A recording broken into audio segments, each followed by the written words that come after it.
My name is Melissa Kaulbach, and I've been in the education industry for 27 years.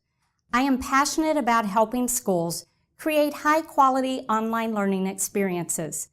And today we're talking about humanizing the online experience and how to engage students. I would like to point out that I said online experiences, not just online courses or programs. When we move away from the face-to-face environment and remove the walls, the online space requires more work to provide a high-quality experience that is engaging for the students and results in graduates being placed in their field of study. So we want to focus on the overall experience. The online space has progressed from correspondence courses to video streaming courses to synchronous online courses and now to asynchronous online courses. Private schools and career colleges were among the first to the market with flexible and accessible learning opportunities, which launched students into their careers. Now, almost every college and university offers online courses, but the reality is that some schools do a poor job of online delivery and engagement, which has made it harder for the good schools to prove the value in deep learning that occurs in their online courses. Think about a time when you may have taken an online course, or maybe even a driver safety online course to get out of paying a ticket, or perhaps you've taught online. Was the course text-heavy with a lot of reading? Was it boring and non-engaging, or was it rigorous, or did you simply complete it out of necessity? Or were there videos and varied learning experiences that made it engaging? As I reflect on my blended learning experiences in my master's and doctorate program, I clearly remember the instructors who made learning fun and engaging, but I also remember the instructors who simply facilitated the course and graded with no interaction. As we think about online experiences, they should be challenging, but not overwhelming for the students or faculty. And effective online experiences require purpose, design, and delivery, and modeling of desired behavior by the faculty. This includes providing authentic learning experiences, not just busy work. Students want to understand how the learning experiences will benefit them and why they are meaningful. Don't forget to include opportunities for reflection and critical thinking. Reflective assignments allow students to pause and articulate what they experienced and learned, and they know why it's beneficial for their future career. Also incorporate case studies and scenarios that are applicable to the future career path of the student. By reviewing case studies, they involve critical thinking, clinical and soft skills, and how they should react in situations. This results in deep learning instead of memorizing facts. So let's talk about effective instructional design. For the course structure, whether it's blended, full distance, semester-based, or accelerated, like a 6-week course, you must create a course map first to plan how to align all of the activities and learning objectives. You cannot simply put your face-to-face course online because that does not yield good results. Remember to include a QA process before launching courses. Quality Matters offers excellent standards and a checklist to ensure that design and delivery meet their expectations. Be sure to review your accreditors' expectations and requirements for distance education too. This will require time and planning, but it's worth it. As we move on to discuss the curriculum, it does not matter which instructional design model you use, but planning is a must. You can ensure deep learning by incorporating scaffolded lessons and by repeating and threading concepts throughout the weeks and courses. This allows students to revisit concepts and absorb through repetition. It is critical to offer a variety of educational activities. You can keep courses interesting by not having a cookie-cutter approach to each week. You need to vary the activities with tasks like case studies, drag and drop exercises, matching, simulations, essays, role-playing, choose your ending stories, and scenario-based projects. You can also incorporate project-based learning and cumulative projects to vary assessments. Remember that all students do not test well, and they need a variety of ways to demonstrate that they've mastered concepts. Remember to incorporate soft skills into every course. Each course should focus on the student's future career. We know that the repetition of essential skills for better preparedness will equal success on the job. And last but not least, measure the learning outcomes. If you compare the learning objectives to the learning outcomes, you will be able to identify any learning gaps and address these items. So we've talked about the design aspect, and now let's switch gears and think about the delivery. The first step is to define learning objectives and measure learning outcomes. At several schools, I've seen course objectives, but you also need weekly objectives. The students appreciate knowing what they need to focus on each week, and you can measure success and gaps each week and provide targeted remediation. You know the old teaching principle of tell them what you're going to teach it, and then recap what you taught. We also know that interaction is key. In the online space, students come to class ready to interact and share. It's a flipped model where they have completed the readings and watched the lectures first. In the face-to-face class, students come to be fed information. Remember to create activities that require students to engage in the course content and with each other. You can have students support a pro or con of a topic on the discussion board, have group activities, use peer mentoring, and other peer-to-peer assignments. You should include short increments of videos that are less than 15 minutes in length, insert graphics, photos, charts, and other visuals to keep it interesting. Remember that accelerated courses require close and frequent monitoring. Identify at-risk students, and this can be academically or a lack of engagement during week 1. If you wait any longer in an accelerated course, you're missing out on opportunities to mentor and guide the student's success. Communicate with other teams within the organization which students you are coaching and supporting and what their at-risk issue is. The use of varied media is important. No one wants to listen to their instructor drone on and on. So include some guest lectures with the use of TED Talks.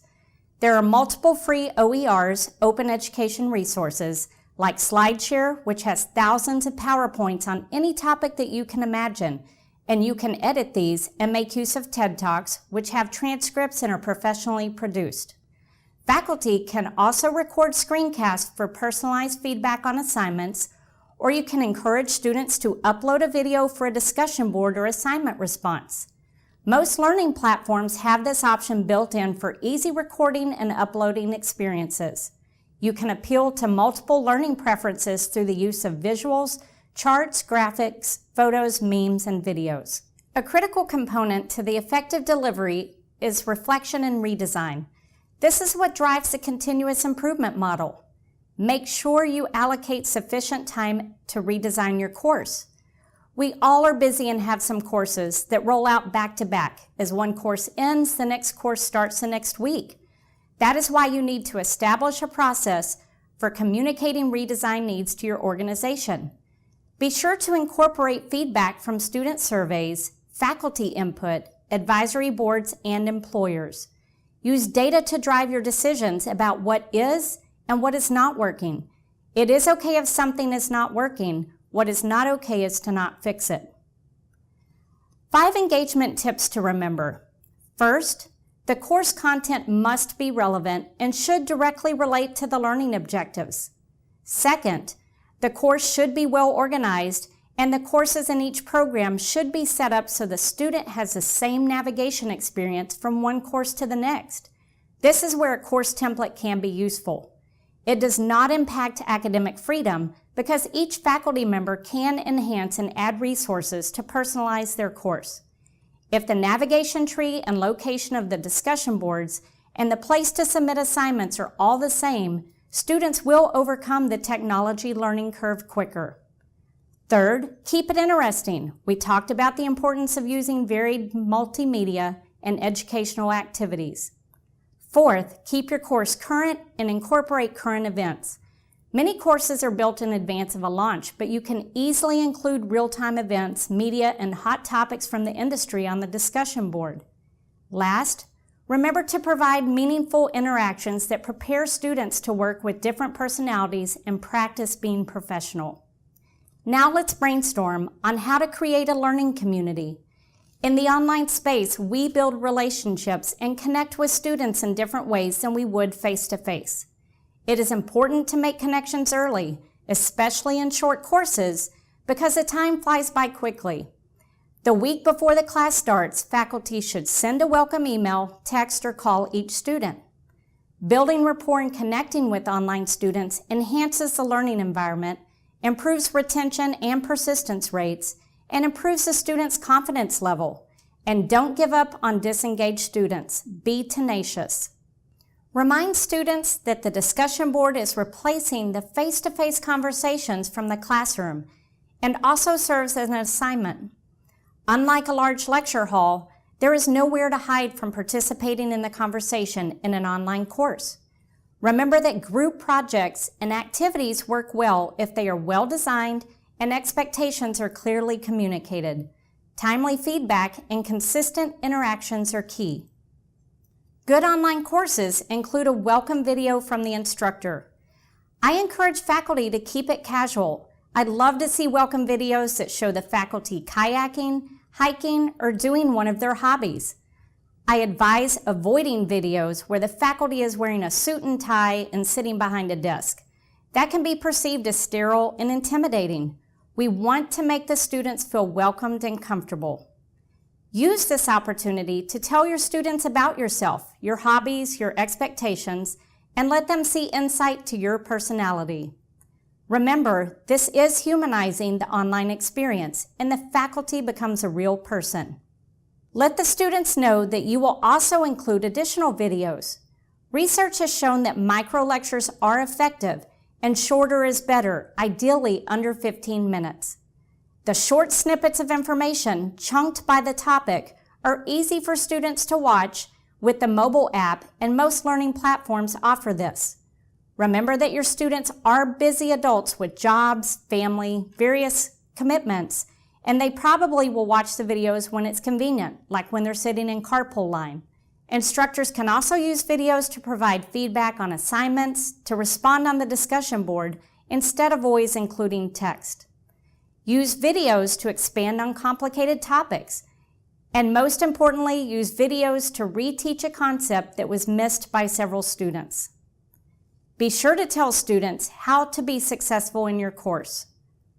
You can do this by providing examples of exemplary, mediocre, and poorly written discussion board posts and sample assignments. Students want to succeed, so be transparent in showing them what to deliver. Your orientation should provide study habit tips, a sample schedule of how to complete weekly activities, and include rubrics and clear directions. Be available and timely with responses. Tell students your preferred method of communication, but be open to their preferred methods too. Remember that millennials and Generation Z students like to text. Make sure that you are trained and proficient in the technology for your online platform. Your online faculty are the key to retention and success. We know that not all students are good candidates for online learning. Just like not all faculty are good online instructors, even if they are amazing in the classroom. Align your faculty's strengths to their tasks. Good hires and monitoring the faculty for engagement are key to your success. It is critical to provide a robust online student and faculty orientation that is facilitated and requires deliverables to measure mastery of concepts. Also provide continued training for faculty to keep them current in technology and adult andragogy. Faculty should make career connections weekly and encourage opportunities for students to connect with each other and network. A good assignment is to create a LinkedIn page and have students connect on LinkedIn. You should also encourage students to join professional organizations and research industry journals and publications. Remind students to connect with their career services team to keep the focus on future employment in the field of study.